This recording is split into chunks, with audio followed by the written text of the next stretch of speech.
Good afternoon.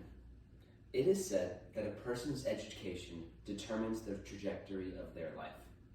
With that being said, it is essential to determine what the best possible system of education is.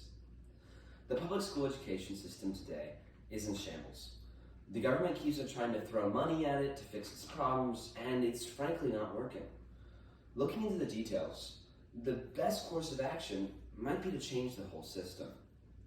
According to teachdigitally.com, under the current system, the government confiscates your hard-earned cash to fund public state schools, regardless of whether you send your kids there or not. But that's money you've earned. You should be able to spend it however you like. You should be able to choose what kind of school your children attend, whether they be homeschooled, a religious school, or any other alternative. Now, personally, I went to a private school, preschool through 8th grade. And when I was there, every teacher cared personally about my education journey and that I not just understood, but fully was integrated into the classroom and my classmates' dynamic. Now, that switch from private to public school from my 8th grade to freshman year was very dramatic. The teachers no longer cared about me, but just cared about another student passing the exam. They just cared about another check mark, another tally, so that their job was secure.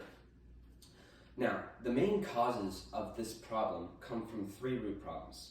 1, government bureaucracy and lack of accountability hinder the ability for public education to change as society changes and its demands for education change. Secondly, the one-size-fits-all approach to public educations failed to meet the diverse needs of families of America. And thirdly, limiting competition and incentives for improving in a public education system has led to teachers to no longer pursue better teaching methods for their students. Now, the solution that I'm bringing to the table today is privatizing education.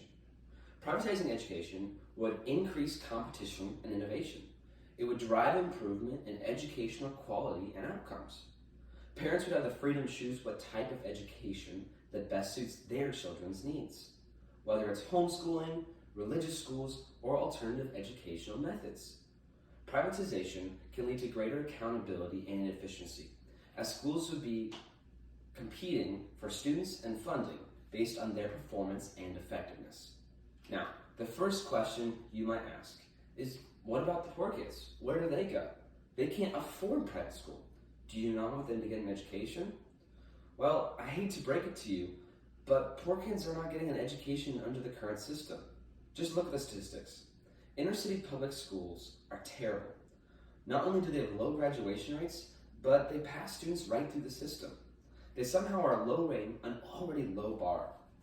A recent study by fearweb.com determined that 47% of Detroit students are functionally illiterate, half of which have graduated through public high school.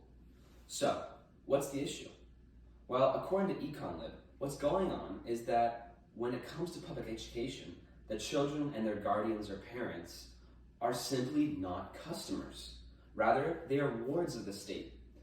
Yes, their taxes finance the public school system, but they simply have no say on what goes on there, any more than you have any control over any gigantic government bureaucracy. Now, think about the possibilities of a completely privatized system. Everyone, including poor people, would have a lot more money in their pocket to pay for private schooling.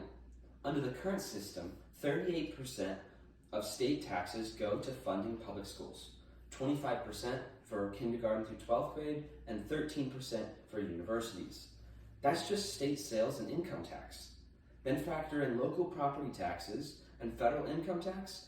A significant chunk of our money goes into the public education system. Now, the removal of the public education would mean significantly lower taxes, particularly at the state and local levels.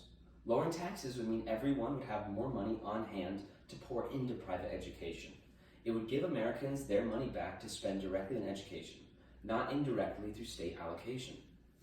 This is all from according to the Center on Budget and Policy Priorities.